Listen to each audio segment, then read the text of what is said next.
शाहपुर जानिया खां ख़बर शामिल कंदा हलंदासीं। अब्दुल अज़ीज़ चन्ना जी वतन दोस्त मज़दूर फेडरेशन मेहनत कश union Alnoor sugar mill Shahpur Jania तरफ़ां अलनूर बोर्ड फैक्ट्री शाहपुर जानिया जी हिमायत में एहतिजाजी मुज़ाहिरो करे प्रेस क्लब ते पहुता, जिते एहतिजाज कंदे मेहनत कश यूनियन अलनूर शुगर मिल ऐं वतन दोस्त मज़दूर फेडरेशन जे अॻवाननि अमानुल्ला डायरी, मोहम्मद इसाक आराई, अली हसन डायरी, यासीन नबड़ो, निसार अहमद चन्ना चयो त अलनूर बोर्ड फैक्ट्री शाहपुर जानिया मज़दूरनि जी माउ आहे, जेका गुज़िरियल 2 हफ़्तनि खां बंदि पियल आहे।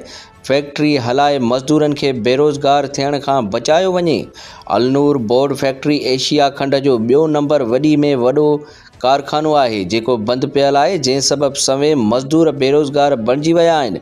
हिननि अलनूर ग्रुप जे चेयरमैन ऐं सेठ सालिम अयूब खां मुतालबो कंदे फैक्ट्री खोलाइण जो मुतालबो करे छॾियो।